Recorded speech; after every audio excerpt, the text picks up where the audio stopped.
Hello everyone, welcome back to Management Plus. This is our first video business studies series of class 12th. In this video we will study about nature and significance of management in detail.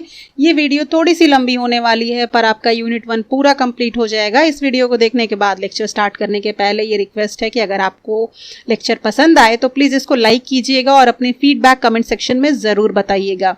मैं आज से daily इस channel पे business studies की videos upload करने वाली हूँ, इसलिए चैनल को सब्सक्राइब कर लीजिए और याद से बेल आइकन प्रेस कर लीजिएगा लेटेस्ट अपडेट के लिए.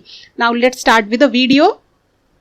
इस यूनिट में यानी कि इस वीडियो लेक्चर में हम कंप्लीट पूरा का पूरा यूनिट 1 कंप्लीट करने वाले हैं. चलिए देखिए, सबसे पहले देख लेते हैं व्हाट इज मैनेजमेंट. मैनेजमेंट क्या है? देखिए, मैनेजमेंट आप हर जगह देखते हो, यानी कि हॉस्पिटल से लेके, टेम्पल से लेके, मॉस्क्यू से लेके, अपने घर से लेकर के अपने स्कूल में, अपने कॉलेज में, हर जगह आपको मैनेजमेंट देखने को मिलता है. मैनेजमेंट इन द सेंस क्या, आप अपने घर से अपने स्कूल या कॉलेज के लिए निकलते हो तो आप क्या करते हो? टाइम को मैनेज करते हो ना. भाई मुझे इतने बजे उठना है, इतने बजे नहाने जाना है, इतने बजे रेडी होना और इतने बजे स्कूल को पहुंच जाना है. आप अपने टाइम को मैनेज कर रहे हो. यानी किसी भी रिसोर्स को अगर आप अच्छे से मैनेज कर रहे हो किसी काम को करने के लिए, यानी किसी गोल को अचीव करने के लिए, दैट इज मैनेजमेंट. अभी आपका बोर्ड्स आने वाला है तो आपके पास आपका क्या रिसोर्स है? आपका टाइम आपका रिसोर्स है. तो किस तरीके से आप टाइम को मैनेज करोगे ताकि आप अपना गोल, यानी कि आपका गोल क्या हो सकता है 100 of 100 लाने का, तो वो अचीव कर पाओ. That is management. ये हमारा लेमैन लैंग्वेज में हो गया मैनेजमेंट. लेकिन जब टेक्निकली बात करते हैं व्हाट इज मैनेजमेंट, तो management can be defined as a process of getting the work done by others with the aim of achieving goals effectively and efficiently. ध्यान देने वाली बात है यहाँ पे 3 चीजें: प्रोसेस, इफेक्टिवली और इफिशिएंटली. मैनेजमेंट क्या है? एक प्रोसेस है. और कैसा प्रोसेस है? जहां पे आप दूसरों से काम लेते हो. क्या लेते हो? एक गोल को अचीव करने के लिए काम लेते हो. कैसे अचीव करोगे? इफेक्टिवली और इफिशिएंटली करोगे. यानी कि मैनेजमेंट एक ऐसा प्रोसेस है जहां पे आप दूसरों के द्वारा काम लेते हो किसी खास गोल को अचीव करने के लिए, और उस गोल को हमें अचीव करना है इफेक्टिवली और इफिशिएंटली. यानी कि इफेक्टिवली का मतलब कि आपको उस गोल को टाइम पे कंप्लीट करना है, टाइम पे अचीव करना है और मिनिमम रिसोर्सेज को और कॉस्ट को यूज करते हुए अचीव करना है, यानी ऑप्टिमम यूटिलाइजेशन ऑफ रिसोर्स करना है. एक ऐसा प्रोसेस जहां से आप दूसरों से काम लेते हो एक पर्टिकुलर गोल को अचीव करने के लिए, और कैसे समय रहते हुए और ऑप्टिमम यूटिलाइजेशन ऑफ रिसोर्सेस को करते हुए. ऐसे प्रोसेस को हम बोलते हैं मैनेजमेंट. अब जो बारी आती थी प्रोसेस की, तो देखिए प्रोसेस में कुल मिला के 5 प्रोसेस होते हैं जिनके थ्रू आप मैनेजमेंट को परफॉर्म करते हैं, है ना. तो वो प्रोसेस हम डिटेल में आगे पढ़ेंगे. और इवन अगर मैं बात करूं तो आपका पूरा का पूरा सिलेबस का 50% जो है वो मैनेजमेंट का प्रोसेस ही पढ़ना है डिटेल में, तो उतना ज्यादा अभी नहीं देखेंगे. यानी कि समझिए कि एक प्रोसेस है जिससे आप दूसरों से काम लेते हैं और एक डिजायर्ड ऑब्जेक्टिव को अचीव करते हैं. कैसे अचीव करते हैं? इफेक्टिवली अचीव करते हैं और इफिशिएंटली अचीव करते हैं. यानी कि सपोज आप किसी ऑर्गेनाइजेशन में वर्क कर रहे हैं, वहां पे आपको कहा गया कि आपको 100 यूनिट्स प्रोड्यूस करना है और आपको 1 मंथ में करना है. तो आपको मैनेज कैसे करना है कि आप उस 100 यूनिट को एक ही महीने में कंप्लीट कर लो. That is management. ये नहीं कि बस काम को किए जा रहे हैं. हाँ भाई, मेरा तो गोल है 100 यूनिट को अचीव करने का, भले 2 साल लग जाए हम 100 यूनिट अचीव कर लेंगे. नहीं, दैट इज नॉट मैनेजमेंट. यानी कि आपको 100 यूनिट अचीव करना है लेकिन इफेक्टिवली करना है. यानी कि आपका काम जितना समय बताया गया है उसमें खत्म करने जैसा काम करना है, उस तरीके से मैनेज करना है कि आपका काम उस पर्टिकुलर टाइम फ्रेम में ही खत्म हो जाए. आपको बोर्ड की प्रिपरेशन इस तरीके से करनी है कि आपका प्रिपरेशन, आपका जो गोल है यानी बोर्ड, वो मार्च के पहले आपको अपना प्रिपरेशन कंप्लीट कर लेना है. That is effectiveness. इफेक्टिवली आपने प्रिपरेशन किया. जब मैं बात करूंगी इफिशिएंटली की, यानी कि आपने मम्मी पापा का ज्यादा पैसा भी खर्च नहीं किया और आप बोर्ड में अच्छे नंबर भी लेकर के आ गए. यानी कि आपने मिनिमम रिसोर्स और मिनिमम कॉस्ट के साथ साथ अपने गोल को अचीव कर लिया. ठीक है, क्लियर है. अब नेक्स्ट डेफिनेशन देखते हैं. That is Management is the coordination of all resources through the process of planning, organizing, directing and controlling in order to attain stated objective. Management क्या है? जितने भी रिसोर्सेज हमारे ऑर्गेनाइजेशन के पास अवेलेबल हैं, चाहे वो मैन हो गए, मशीन हो गए, कुछ भी मटेरियल हो गए, जितने भी हमारे पास रिसोर्सेज हैं, उनको इस तरीके से कोऑर्डिनेट करना, किस प्रोसेस को यूज करते हुए? Planning, organizing, staffing, directing, controlling, इन सारे प्रोसेस को यूज करते हुए और सारे रिसोर्सेज को कोऑर्डिनेट करके, एकजुट करके काम करना, ताकि मेरा जो ऑब्जेक्टिव है वो इफेक्टिवली और इफिशिएंटली अचीव हो जाए. That is management. अब देखिए मैनेजमेंट ओवरऑल हमने देखा कि मैनेजमेंट होता क्या है. अब देखिए मैनेजमेंट के बहुत सारे कॉन्सेप्ट्स थे, है ना. तो कुछ ट्रेडिशनल कॉन्सेप्ट थे और अभी कुछ मॉडर्न कॉन्सेप्ट हैं. तो ट्रेडिशनल कॉन्सेप्ट हमारा क्या कहता था कि management is the art of getting things done through others. यानी कि मैनेजमेंट एक ऐसी कला है जिसके द्वारा आप दूसरों से काम ले सकते हैं. मैनेजमेंट एक ऐसी कला है यानी कि आप दूसरों से काम को निकलवाने की कला, यानी दैट इज मैनेजमेंट. ये हमारा ट्रेडिशनल कॉन्सेप्ट कहता था. हमारा मॉडर्न कॉन्सेप्ट क्या कहता है कि management is defined as the process to get the thing done with the aim of achieving goal effectively and efficiently.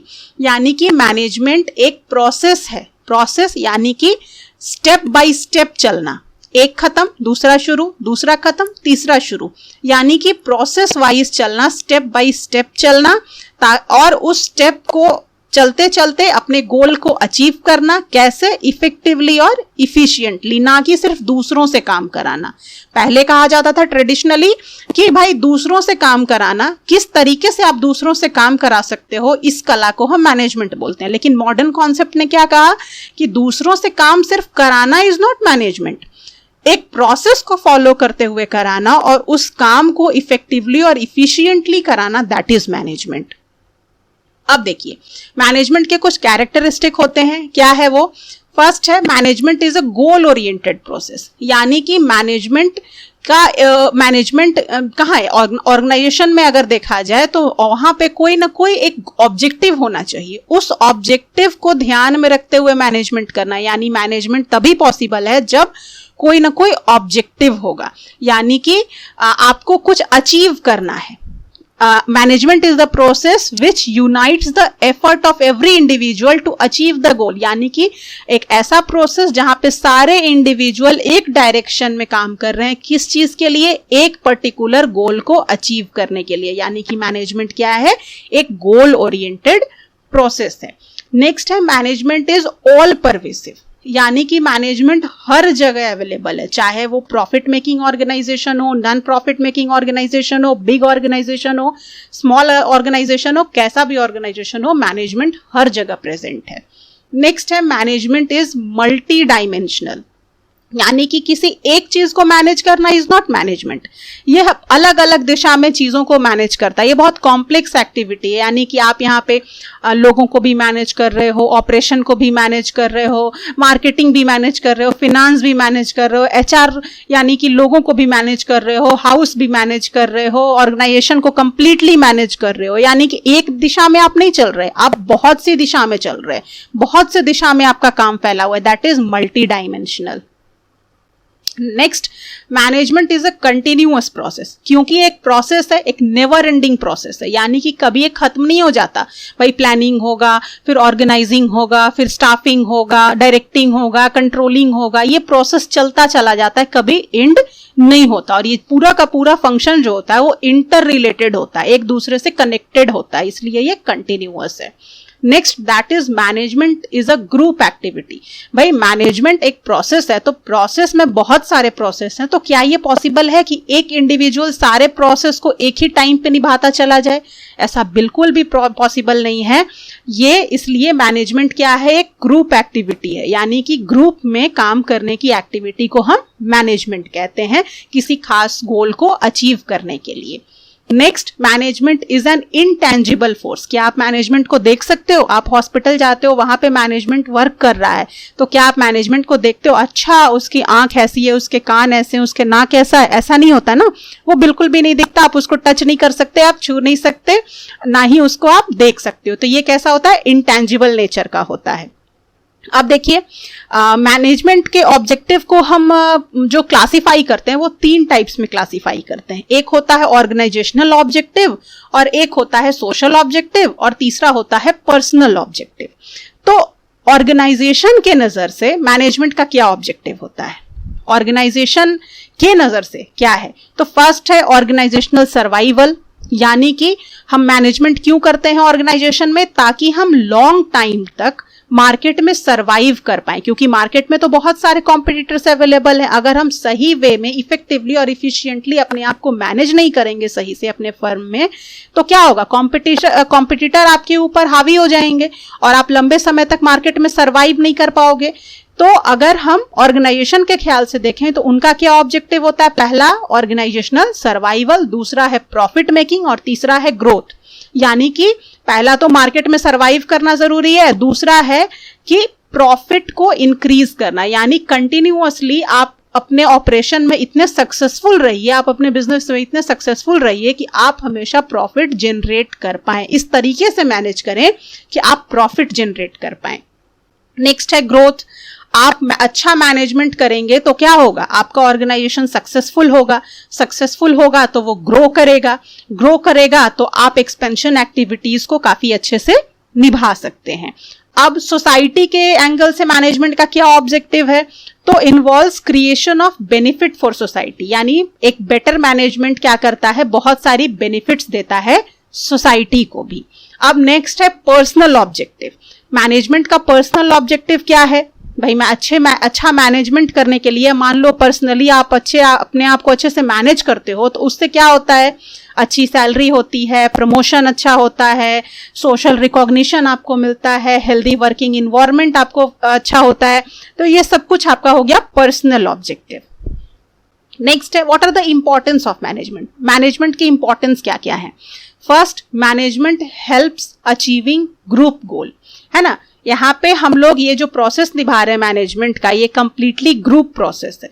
तो फर्स्ट आपका इंपॉर्टेंस क्या है मैनेजमेंट का? कि ये अचीव करने में हेल्प करता है ग्रुप गोल को, यानी कि इंडिविजुअल नहीं, पूरे के पूरे ऑर्गेनाइजेशनल गोल को अचीव करता है ग्रुप के साथ मिल करके। दूसरा इंपॉर्टेंस क्या है? मैनेजमेंट आपके ऑर्गेनाइजेशन के एफिशिएंसी को बढ़ाता है। क्यों? क्योंकि मैनेजमेंट में हम बहुत सारे प्रोसेस निभाते हैं, जैसे प्लानिंग, ऑर्गेनाइजिंग, स्टाफिंग, डायरेक्टिंग, बहुत सारे चीजों को मिला करके, इंटर रिलेटेड चीजों को मिला करके, कोऑर्डिनेशन करके क्या हो जाता है? एक अच्छा मैनेजमेंट सिस्टम बनता है जिससे आपकी प्रोडक्टिविटी बढ़ती है। तीसरा, management creates a dynamic organization. Dynamic organization का मतलब क्या है? कि आप डायनेमिक इन्वायरमेंट में सरवाइव कर सकते हैं, यानी कि चेंज के अकॉर्डिंग आप अपने ऑर्गेनाइजेशन में भी चेंज ला सकते हैं। मैनेजमेंट का नेचर ही है कि वो डायनेमिक होता है। ऐसा नहीं है कि भाई बरसों से जो प्रथा चली आ रही है उसी प्रथा पे आप काम करेंगे। जैसा इन्वायरमेंट का नीड होगा, जैसी जरूरत होगी, जैसा सिचुएशन होगा, उसके अकॉर्डिंग वो चेंज होता रहता है।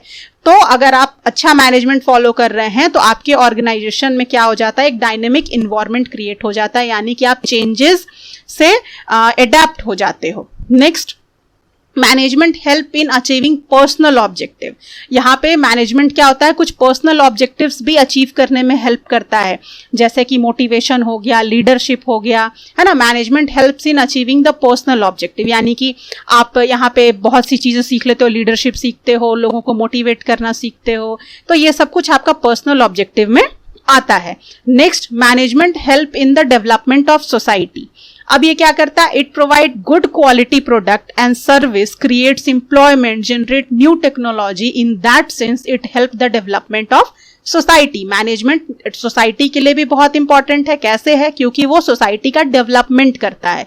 अब कहीं कोई ऑर्गेनाइजेशन आएगा तो क्या आएगा? एम्प्लॉयमेंट आएगा, एम्प्लॉयमेंट जनरेट होगा, अच्छी अच्छी टेक्नोलॉजीज मार्केट में आएंगी, अच्छा क्वालिटी ऑफ प्रोडक्ट आएगा, अच्छी सर्विसेज मिलेगी, जिससे कि क्या होगा? सोसाइटी का डेवलपमेंट होगा।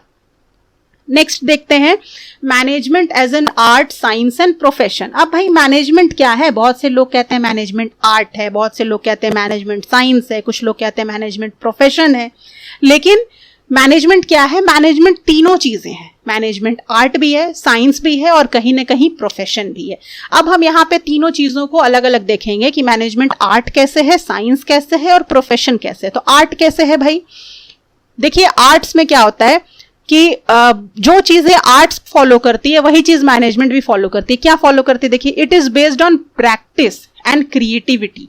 आर्ट्स में क्या होता है, हम किसी थ्योरी को पढ़ते हैं और उसको प्रैक्टिस करते हैं और उस प्रैक्टिस के थ्रू हम क्रिएटिविटी लाते हैं, अपने अंदर क्रिएटिविटी लाते हैं, अपने काम को करने में क्रिएटिविटी लाते हैं। ठीक उसी तरीके से मैनेजमेंट में भी क्या होता है, बहुत सी थ्योरीज अवेलेबल हैं जिनको प्रैक्टिस में ला करके हम डे टू डे उन थ्योरीज को प्रैक्टिस करते हैं और उन प्रैक्टिस से कुछ नया सीखते हैं, कुछ क्रिएटिविटी लाते हैं अपने थॉट में, अपने काम में कुछ इनोवेशन लाते हैं, जिससे कोई नया आइडिया जनरेट करते हैं, जिससे प्रोडक्टिविटी हमारी और हमारे ऑर्गेनाइजेशन की इंक्रीज करती है। तो इस तरीके से ये आर्ट है।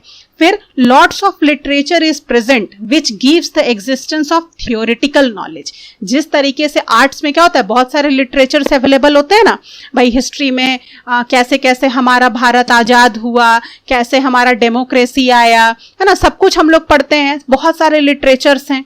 ठीक उसी तरीके से हमारे मैनेजमेंट में भी क्या है, बहुत सारे लिटरेचर्स हैं जिनको कि हम पढ़ते हैं और थियोरेटिकल नॉलेज गेन करते हैं, जिसको कि हम एग्जिस्टिंग लाइफ में इंप्लीमेंट करते हैं। अब हमारे मैनेजमेंट में भी है ना, आगे जब आप पढ़ोगे प्रिंसिपल्स तो हेनरी फ्योल ने कुछ बातें बताई, FW टेलर ने बातें बताई, एल्टन मायो ने बताई है। तो वो क्या है, हमारे पास भी लिटरेचर है जिसको कि पढ़ करके हम थियोरेटिकल नॉलेज लेते हैं और उसको एग्जिस्टिंग लाइफ में इंप्लीमेंट करते हैं। That is management. तो अब यहाँ पे क्या है, हम जो आर्ट्स में देख रहे हैं वही चीज मैनेजमेंट में भी देख रहे हैं। तो कहीं ना कहीं मैनेजमेंट क्या है, एक आर्ट है, यानी कला है। Next, management as a science. Management कहीं ना कहीं साइंस भी है, कंप्लीटली नहीं है, ना ही वो कंप्लीटली आर्ट्स है, ना ही वो कंप्लीटली साइंस है, लेकिन कहीं ना कहीं आर्ट्स भी है, साइंस भी है। तो साइंस कैसे है? It is a systematised body of knowledge, है ना, it is a systematised body of knowledge. यानी कि जैसे आर्ट साइंस में क्या था, पहले आपको ये पढ़ना है, ये पढ़ना है, ये पढ़ना है, फिक्स है ना। हमारा कोर्स ऑफ स्टडी आप देख लो, 10th तक आप पढ़ते हो तो बिल्कुल सिस्टम में, सिस्टमेटाइज्ड वे में आपको बांटा गया है कि पहले आपको क्या पढ़ना है, बाद में क्या पढ़ना है, पहले साउंड पढ़ना है, फिर आपको मतलब लाइट पढ़ना है, इस तरीके से पूरा बांट दिया गया है। ठीक उसी तरीके से मैनेजमेंट भी एक सिस्टमेटाइज्ड बॉडी ऑफ नॉलेज है। आपको जो नॉलेज प्रोवाइड किया जाता है मैनेजमेंट में, वो भी बिल्कुल सिस्टमेटिक वे में दिया जाता है। यानी कि भाई पहले आप FW टेलर पढ़ोगे, फिर हेनरी फ्योल पढ़ोगे, पहले आप ट्रेडिशनल कॉन्सेप्ट पढ़ोगे, फिर आप नियो क्लासिकल पढ़ोगे, फिर आप मॉडर्न पढ़ोगे। ये आपका सिस्टमेटिक वे में बांटा जाता है। नेक्स्ट है, its principle are based on experimentation. Science में जितने भी प्रिंसिपल्स क्रिएट किए जाते हैं वो ऐसा नहीं है कि एक जगह ऑब्जर्व किया गया और उसको प्रिंसिपल बना दिया गया। वो बहुत सारे एक्सपेरिमेंट्स को पास करने के बाद किसी प्रिंसिपल को ऑथराइज्ड किया जाता है। ठीक उसी तरीके से मैनेजमेंट में भी बहुत सारे प्रिंसिपल्स होते हैं और जो प्रिंसिपल होते हैं वो बहुत सारे एक्सपेरिमेंट के बाद ही हमें मिलते हैं। तो ये कहीं ना कहीं साइंस भी है, यानी मैनेजमेंट कहीं ना कहीं आर्ट्स भी है और कहीं ना कहीं साइंस भी है। जब हम प्रोफेशन की बात करते हैं तो इतना तो हमें पता है कि मैनेजमेंट आर्ट भी है और साइंस भी है, लेकिन प्रोफेशन कहीं ना कहीं इन फ्यूचर हो सकता है। यानी कि अब देखिए क्या है, हम लोग MBA करते हैं, BBA करते हैं, आप ICOM के बाद BBA कर सकते हैं, MBA कर सकते हैं। तो हमने प्रोफेशन में क्या जाना था, प्रोफेशन क्या होता है, आपने 11th में पढ़ा था, it refers to that economic activity which is conducted by a person having some special knowledge and skill which is used for various section of the society। यानी कि प्रोफेशन ऐसा इकोनॉमिक एक्टिविटी है जहां पे कोई पर्सन जो है उसके पास कुछ स्पेशल नॉलेज होता है, जैसे डॉक्टर हो गए, लॉयर हो गए, CA हो गए, स्पेशल नॉलेज है। यानी कि वो पूरा का पूरा पढ़ाई ही डॉक्टर बनने के लिए पढ़ करके आ रहे हैं, वो स्किल्ड हैं सिर्फ सिर्फ लोगों पेशेंट्स को डायग्नोस करने के लिए तो वो डॉक्टर हैं, केस को देखने के लिए तो वो लॉयर हैं, किसी कोई स्पेशल नॉलेज उनके पास है तो वो डॉक्टर हैं, लॉयर हैं, इस तरीके से हैं। तो ठीक उसी तरीके से अब हम क्या कर रहे हैं, अब हम, पहले ऐसा नहीं था, लेकिन अब मैनेजमेंट की पढ़ाई भी जो है ना वो स्पेसिफिक होती जा रही है। यानी कि अब मैनेजमेंट पढ़ने के लिए भी लोग शुरू से ही बीबीए करते हैं, फिर एमबीए करते हैं, यानी कि सिर्फ और सिर्फ मैनेजमेंट ही पढ़ रहे हैं, यानी कि मैनेजमेंट में वो स्पेशल नॉलेज गेन कर रहे हैं। तो इन फ्यूचर मैनेजमेंट भी आपका क्या होने वाला है, प्रोफेशन होने वाला है। यानी कि मैनेजमेंट एक आर्ट भी है, मैनेजमेंट कहीं ना कहीं साइंस भी है, और इन फ्यूचर ये प्रोफेशन भी होने वाला है और है भी। नेक्स्ट देखिए, अब लेवल्स ऑफ मैनेजमेंट देखते हैं।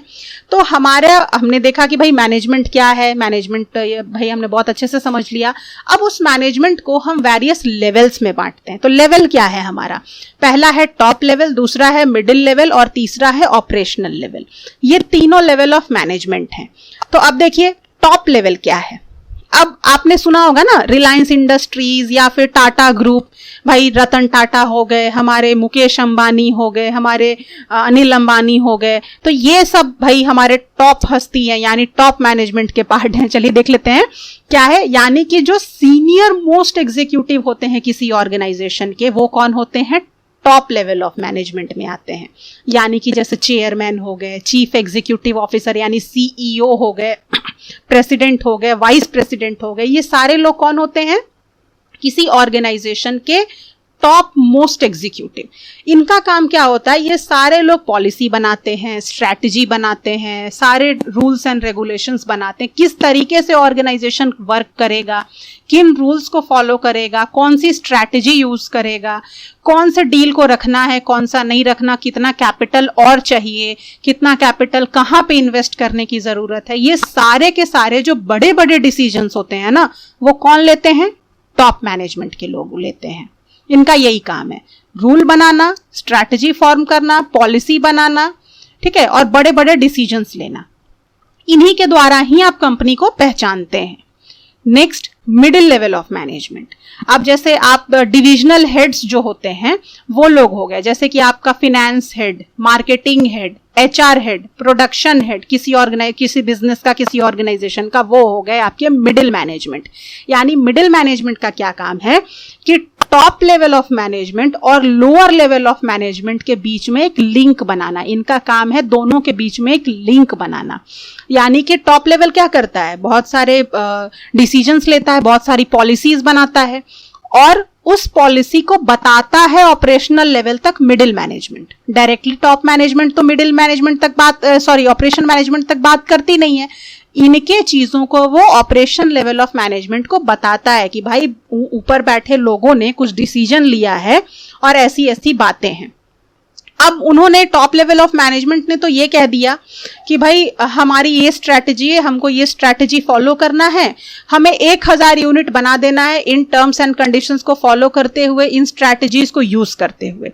अब वो 1000 यूनिट कैसे फॉर्म होगा, किस तरीके से मैन्युफैक्चर होगा, कौन से प्रोसेस को यूज करते हुए मैन्युफैक्चर होगा, कैसी टेक्नोलॉजी यूज होगी, कौन कौन से लोग उसमें इन्वॉल्व होंगे, कौन सा यूनिट उसको करेगा, कितना फिनांस होगा, कितना एचआर लगेगा, कि कैसे मार्केटिंग करेंगे, ये सारा डिसीजन जो होता है वो मिडिल लेवल ऑफ मैनेजमेंट का होता है। यानी कि उन्होंने अपना जो डिसीजन है वो बता दिया, उन्होंने सब कुछ फ्रेम कर दिया। अब मिडिल मैनेजमेंट को समझना है कि वो इस काम को इम्प्लीमेंट कैसे करेगा। यानी इम्प्लीमेंटेशन का जो रोल होता है वो मिडिल मैनेजमेंट का होता है। अब देखिए, अब वो क्या करेगा, ऑपरेशनल मैनेजमेंट को डायरेक्शन देगा। ऑपरेशनल मैनेजमेंट में कौन कौन से लोग होते हैं, सुपरवाइजर लोग होते हैं। ऐसा मत समझ लीजिएगा कि जो वर्क को परफॉर्म करते हैं वो लोग हो गए, वो लोग वर्कर होते हैं। ये ऑपरेशनल मैनेजमेंट है, यानी कि वर्कर से काम करवाने वाले लोग, यानी कि वर्कर पे जो नजर रखते हैं, दोज आर सुपरवाइजर्स। अब मिडिल मैनेजमेंट क्या करता है कि ऑपरेशनल लेवल मैनेजमेंट को काम सौंप देता है कि भाई ऐसे 1000 यूनिट बनाना है, अब तुम देखो, तुम ये काम संभाल लो, तुम वो काम संभाल लो।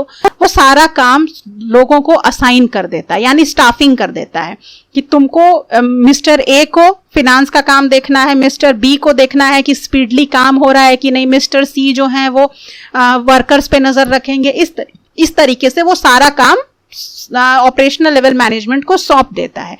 और ऑपरेशनल लेवल मैनेजमेंट को क्या काम है कि वो काम को समझ लिए और अपने अंडर जो उनके अंदर जो वर्कर्स काम कर रहे हैं उनसे वो काम परफॉर्म करवाएं जो उनको मिडिल लेवल ऑफ मैनेजमेंट ने कहा है। क्लियर है?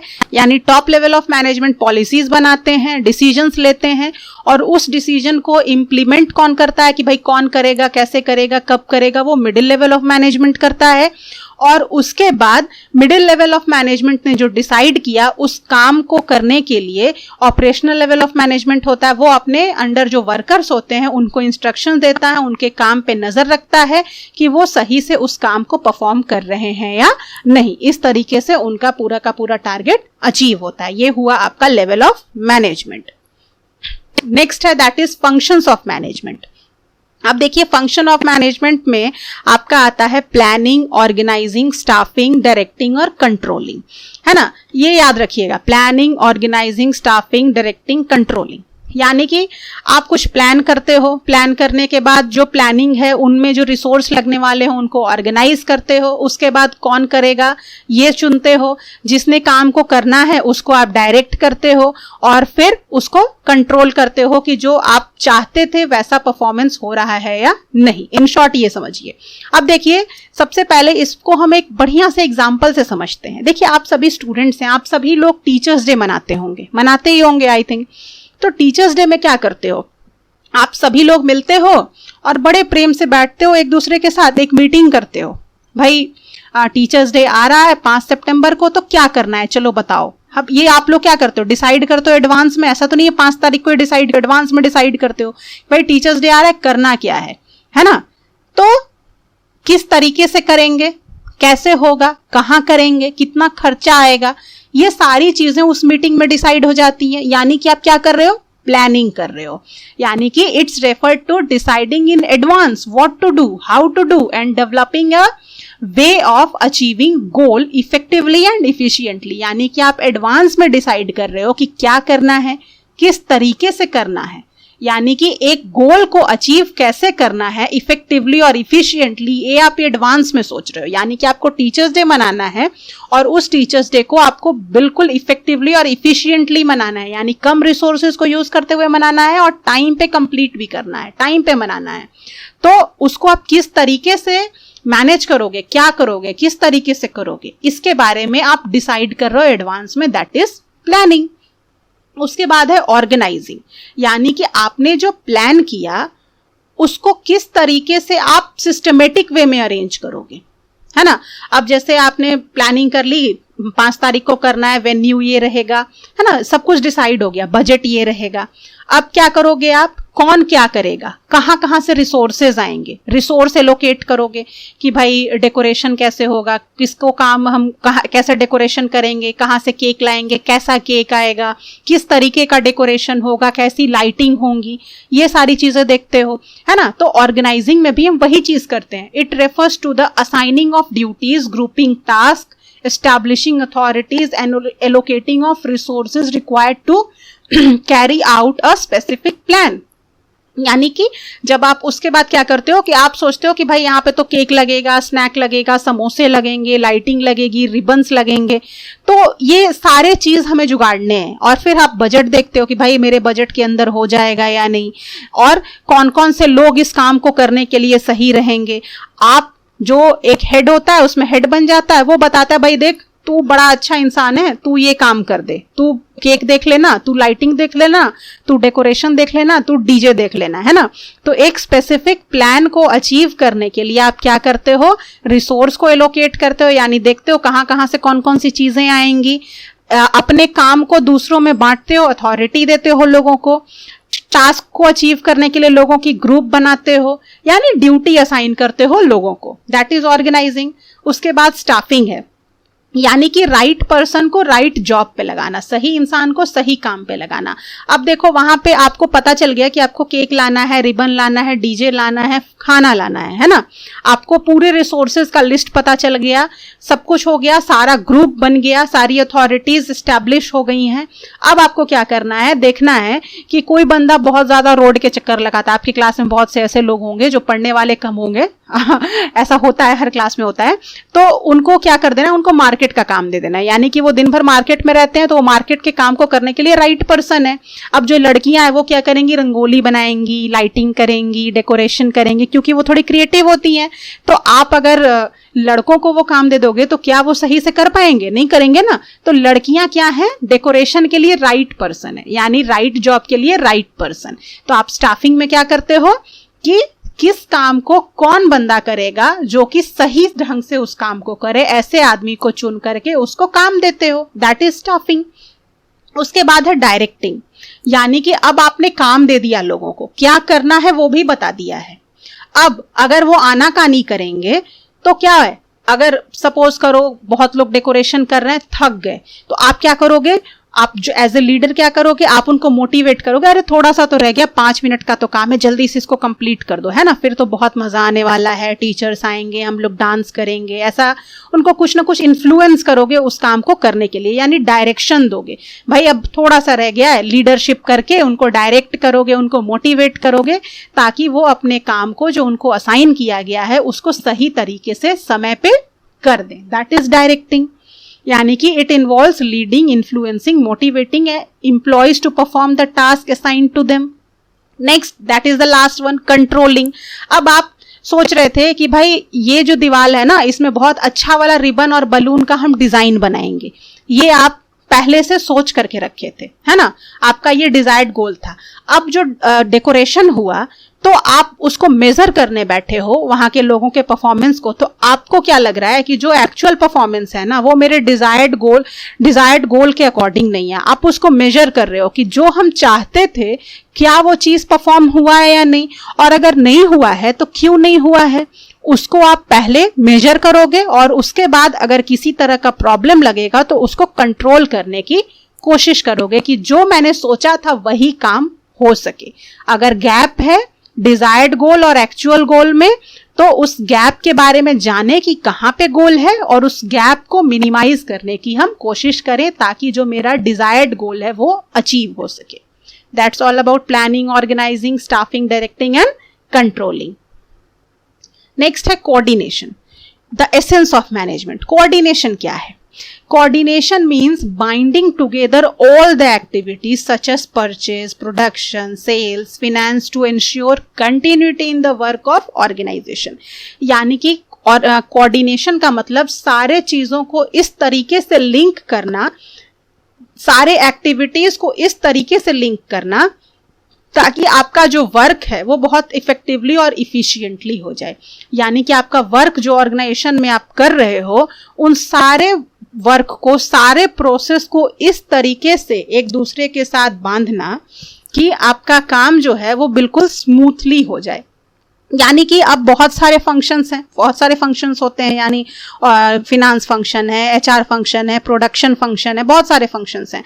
अब उनके अंदर एक तालमेल नहीं होगा तो क्या ऑर्गेनाइजेशन सही से काम कर पाएगी? अब फिनांस वाले जाकर के मार्केटिंग का भी काम करने लगे, मार्केटिंग वाले एचआर का भी काम करने लगे, तो क्या ऑर्गेनाइजेशन सही से अपने गोल को अचीव कर पाएगी? बिल्कुल नहीं अचीव कर पाएगी। एक कोऑर्डिनेशन होना चाहिए, बिल्कुल एक लय से सब लोग काम करने चाहिए, सबका एक प्रॉपर ऑब्जेक्टिव होना चाहिए कि हाँ मुझे यही ऑब्जेक्टिव अचीव करना है, मुझे इसी डिपार्टमेंट में काम करना है, इस प्रोसेस को फॉलो करते हुए काम करना है, दैट इज कोऑर्डिनेशन। यानी कि सारी की सारी एक्टिविटीज को एक सही वे में बाइंड करना, एक दूसरे के साथ बाइंड करना, चाहे वो परचेज का काम हो, चाहे वो प्रोडक्शन का काम हो, सेल्स का काम हो, फिनांस का काम हो, किसी भी तरीके का काम हो, उसको एक सिस्टमेटिक वे में करना, that is coordination. It is considered as a separate function of management in order to achieve harmony among individual efforts toward the accomplishment of goal. ये क्या है? एक मैनेजमेंट का सेपरेट फंक्शन है जहां पे आप क्या अचीव करते हो? लोगों के बीच में हार्मनी, और जो एफर्ट होता है वो ग्रुप एफर्ट हो जाता है किसी गोल को अचीव करने के लिए। यानी कि आप सारे चीजों को एक सिस्टमेटिक वे में अचीव करते हो, यानी कि सब कुछ एक सिस्टम में चल रहा है, एक के बाद एक, एक के बाद एक, एक के बाद एक। ऐसा नहीं है कि आप उस लय को तोड़ दो, उस लय को हम बोलते हैं कोऑर्डिनेशन। और अगर कोऑर्डिनेशन नहीं होगा बिजनेस में, मैनेजमेंट में, तो आपका मैनेजमेंट कभी भी सक्सेसफुल हो ही नहीं सकता, चाहे कितने भी अच्छे अच्छे लोग आप अपॉइंट कर लो। अब इस कोऑर्डिनेशन का कैरेक्टरिस्टिक क्या होता है? इट इंटीग्रेट ग्रुप एफर्ट, यानी कि ये इंडिविजुअल एफर्ट को एक साथ नहीं लाता, ये क्या करता है? ग्रुप के एफर्ट को इंटीग्रेट करता है, लोगों को साथ काम करने के लिए प्रोत्साहित करता है। Next, it ensures unit of action, यानी कि एक इसका मेन मकसद होता है कि सारे लोग एक डायरेक्शन में काम करें, यानी कि जो लोग फिनेंस से एसोसिएटेड हैं वो बस फिनेंस के ही गोल को अचीव करें, एचआर वाले एचआर के गोल को अचीव करें, यानी कि एक डायरेक्शन में आप काम करें। नेक्स्ट है, it is a continuous process, ये मतलब चल रहा है, ऐसा नहीं है कि एक काम खत्म किया, दूसरा शुरू, तीसरा शुरू, चौथा शुरू, ये नहीं है कि कहीं पे आप रुक रहे हो, ये प्रोसेस चलता चला जाता है, कंटिन्यू है। It is all pervasive function, ये हर जगह अवेलेबल है, ऐसा कोई जगह नहीं जहां कोऑर्डिनेशन नहीं। ये टॉप लेवल ऑफ मैनेजमेंट में भी कोऑर्डिनेशन की जरूरत है, मिडिल लेवल ऑफ मैनेजमेंट को भी कोऑर्डिनेट करने की चलने की जरूरत है, लोअर लेवल को भी कोऑर्डिनेट करके चलने की जरूरत है। तो ये परवेसिव फंक्शन है, यानी कि कोऑर्डिनेशन हर जगह अवेलेबल है। It is the responsibility of all manager, जितने भी मैनेजर्स अवेलेबल हैं आपकी ऑर्गेनाइजेशन में, ये सबकी रिस्पॉन्सिबिलिटी बनती है कि वो अपने लेवल तक कोऑर्डिनेट करके चले। अब देखिए कोऑर्डिनेशन का इंपॉर्टेंस क्या क्या है। तो अगर आप बात करें कि ग्रोथ इन साइज, है ना, अगर आपको साइज के एस्पेक्ट से देखें तो इंपॉर्टेंस क्या है?